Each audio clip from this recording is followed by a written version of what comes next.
What is up, guys, and welcome back to another video. So today's video we're going to be discussing things that you should know before you arrive here to Colombia. Some of these things are weird, some of them are actually valuable information, but these are things that I've definitely observed in my time being here, and I just wanted to share with you guys things that I think you should know. So without further ado, we're gonna get started. First topic, we are going to talk about something that I think is very, very strange. When I was looking up Colombia on YouTube, because I was obviously doing research, I felt like I was getting a lot of suggested videos in my algorithm about dating.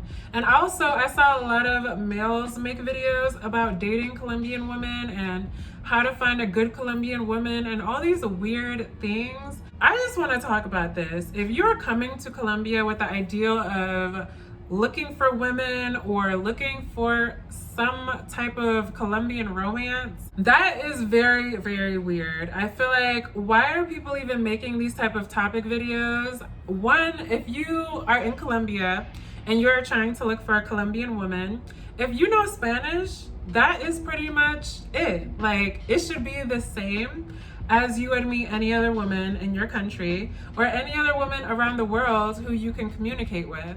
I don't know why there is so many videos on topics of how to meet Colombian women. The thing is, most of these women here in Colombia look like they have a man, honestly. Most women I see are in relationships, and these Colombian people take their relationships very seriously. Latin people love to be in love, and there's not that many available options. I don't know what you're looking for if you're like researching these type of videos on how to find Colombian women or dating Colombian women, or how to find a good Colombian woman, or how can you tell if she's a bad one. Like, to me, these are strange. If you're a man, it should all be the same as any other woman. If you can speak to her and she understands what you're saying, then there you met a Colombian woman. What's the difference? And why are you seeking out Colombian women? Like, did you really just come to Colombia to find like a 90-day fiance situation? It just blows my mind that there is so many videos and so many things and websites about this topic. It is very strange and desperate. So that is something I had to mention. I feel like if you're coming here with the ideals of looking for a Colombian bride or a Colombian girlfriend, chill out. Why are you putting so much pressure on it? Why are you making it a thing? Guys are weird sometimes. So that is the first thing I wanted to talk about, is this whole coming to Colombia to look for women thing. Like, sounds very desperate to me, and you'll probably find the wrong type of woman if you're like hunting for them like that. Like, I meet people everywhere I go, so I'm pretty sure you can as well. So the next thing I'm gonna talk about is a mistake that I made, but I quickly learned from. And it's honestly not a bad situation. It's about the taxis here in Colombia. Now, I actually realized on my own that they have Uber here. I don't know why I didn't really look into that before I got here, but I was taking taxis and stuff before that, and the taxis here are very cheap and they're all metered, at least in Medellin. So I had no problem with the taxi situation, but if I knew there was Uber, I definitely would have been taking Uber the whole time. So I wanted to mention to you guys, definitely download the Uber app, look into Uber. They do Uber here, and yeah, just don't use the taxis. And if you have to use a taxi, it's still cheap, but I personally would rather use Uber and stuff like that. So yeah, this topic is kind of in relation to the last one as far as spending money, and that is the fact that things are very cheap here as far as accommodations and mostly everything, to be completely honest. It is a Latin American country, so most Latin American countries are very, very affordable. And speaking of Medellin, and specifically, I do have my apartment here for 2 months, and I will be paying, I think, at the end of the payment, I think it'll be a little bit around 1,500, maybe a little bit more, but that tells you 2 months for probably 1 month's rent in United States. at least the average place in the United States, unless you live like in the middle of nowhere. That's a really great price for 2 months. And this is a nice apartment, 2 bedrooms. It is small, but we'll get into that later. But yeah, things are very affordable here. In most places, you could stay for a month for like around $500 and things like that. So accommodation is very cheap. And when I was new here, my hotel, I made a video on that. That place was $22 a night, so very affordable to stay somewhere nice. Unless you want to stay at somewhere like really, really nice where, you know, it's definitely 5 stars. The average place is very, very cheap. So speaking about the accommodations, I'm going to talk about apartments in general right now. So the apartments here in Medellin are pretty small. Small compared to the United States, where, you know, things are very large on average and extra large. So here in Medellin, I do have a 2-bedroom apartment and there is 1 bathroom. The bathroom is very small. For example, the shower is only the width of my shoulders. If I stand in the shower, like facing the door, it only goes as wide as my shoulders, the whole entry area of the glass, basically. And the doorways are pretty small as well. Everything is pretty much very compact here compared to what you're used to seeing in the United States. And I see plenty of families in these apartments, people with dogs, people with cats. Like, people live in these apartments and they make do, but just so you could be warned, if you are staying somewhere like in an apartment and you are, for example, oversized or like heavier or very, very tall, it probably would be best if you stayed in a hotel, because when I was at a hotel, it was like normal sizes. But if you're staying in an apartment and, like I said, you're tall or large, things might be uncomfortable for you. And the beds here, I do have 2 beds. There's a smaller bedroom in the master. The smaller bedroom has literally the smallest bed I've ever seen. I would say it's probably, like, what is the smallest bed size there is?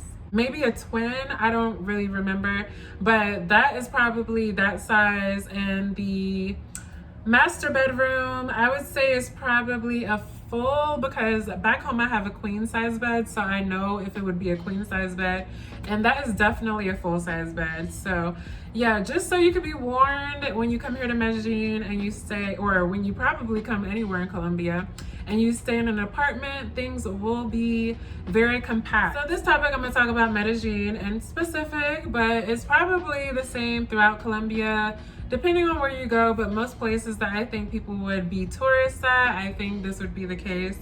It is very loud here. Like, it is a city, and it is a very busy city, and it is a very noisy city. I don't know if you can hear in all my videos, but there is a lot of noises in the background, and I hear lots of noises 24/7. You could hear hammering, sawing, ambulances, honking, fireworks. I heard fireworks well before New Year's, and I'm still hearing fireworks to this day, just randomly. Like, I don't know what is going on in this city, but it is very, very loud, and it gives me like a New York vibe of how I would think it's loud there.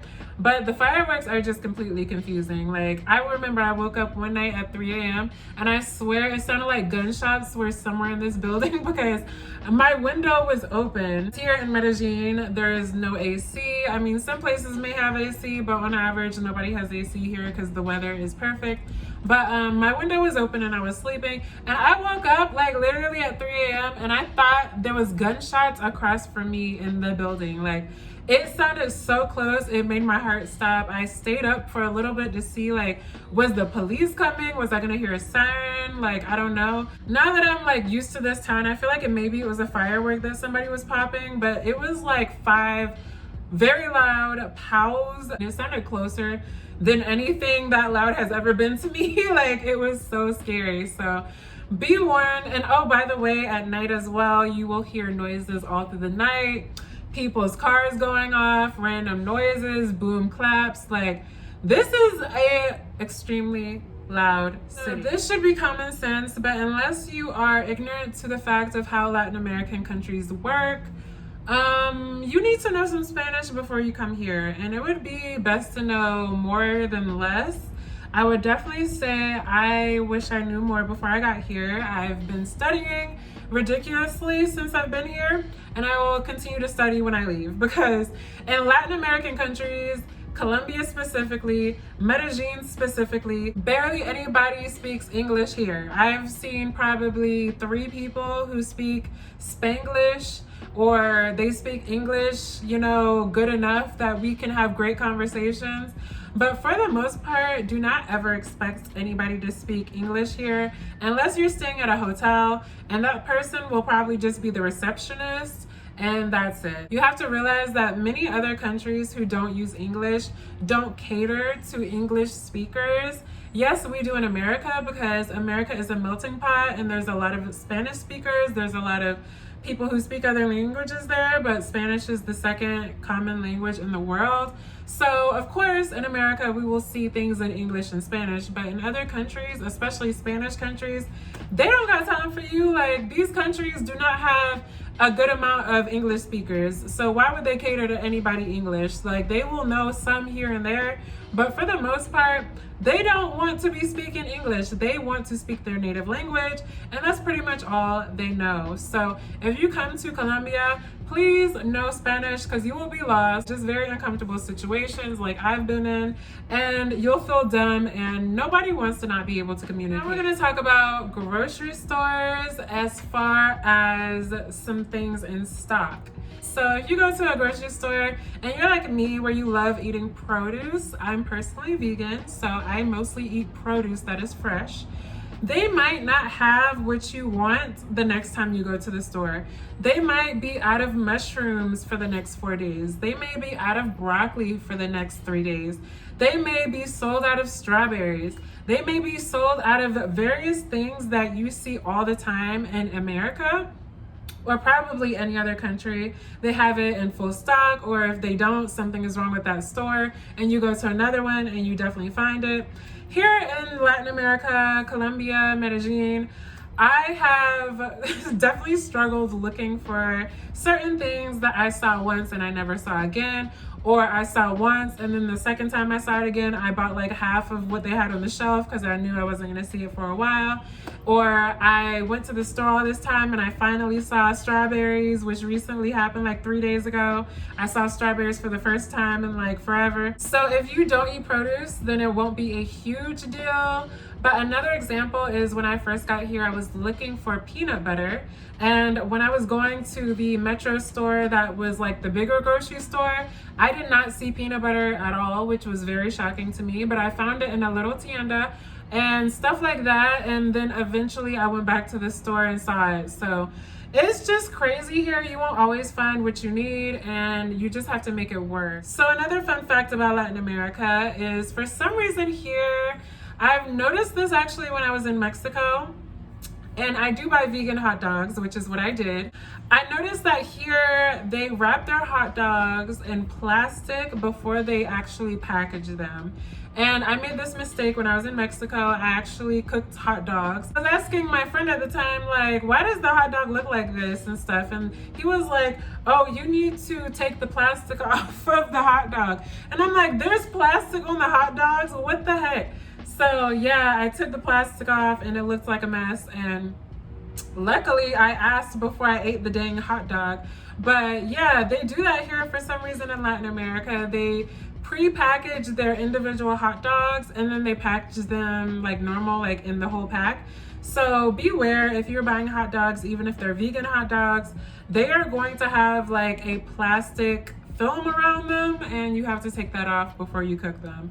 I just wanted to mention that because I wish somebody would have told me that before I came.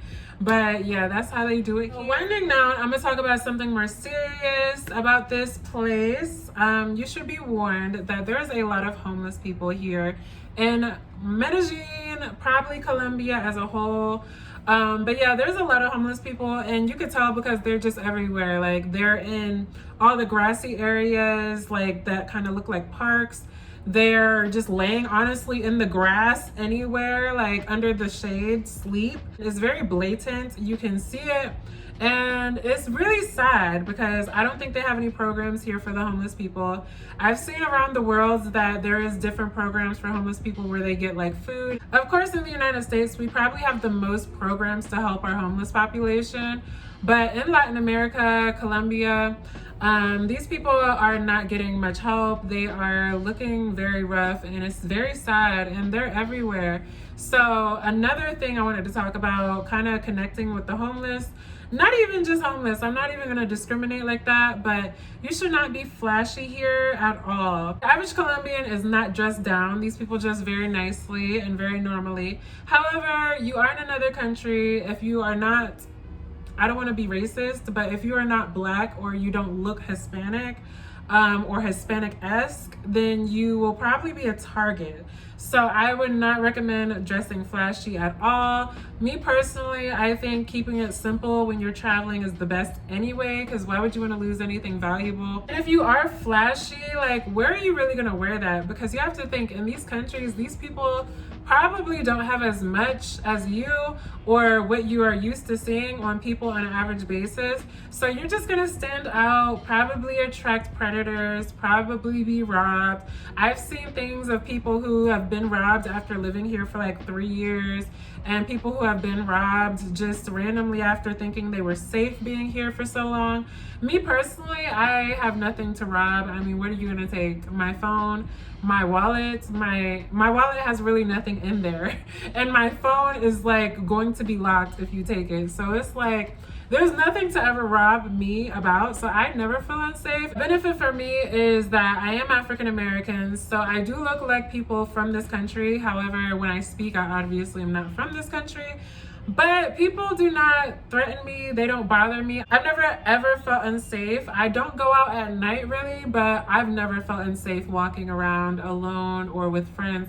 I've always felt safe here in Colombia, but definitely don't put a target on your back if you're gonna be flashy. Just keep it minimal and wear like very simple jewelry, or I don't even know, just don't do too much. Like, why would you do too much anyway? It's like, who are you showing off for? Because these people are not impressed by that, and they don't have anything like that anyway. So yeah, it's not a good decision. The last topic I'm gonna talk to you guys about is weather.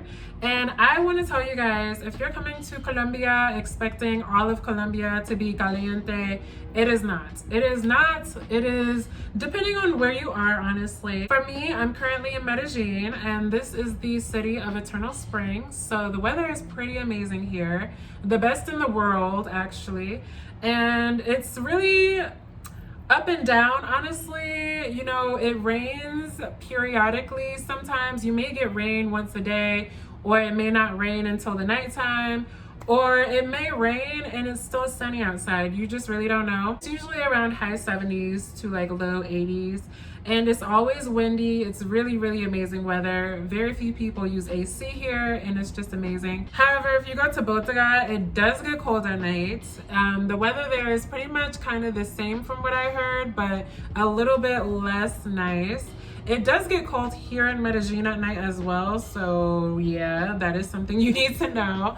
And around other places in Colombia, when I was in Cartagena, it was hot all the time. Like, it was never cold in Cartagena. And yeah, I've never been anywhere else in Colombia, but definitely do your research, because the weather here is up and down, and you kind of just need to get an understanding of what you're gonna get when you arrive. So definitely do your research and check the average temperatures in that country and what type of season you're going to be getting into when you arrive, because it may be rainy season, it may be like summer season. I don't really know the seasons here, but on average in Medellin, I think they just have rainy season and like normal, and it's been pretty great. So that talks about all the topics I wanted to mention today. I hope you guys found this video fun and fascinating, and until my next video, I will see you soon. Bye.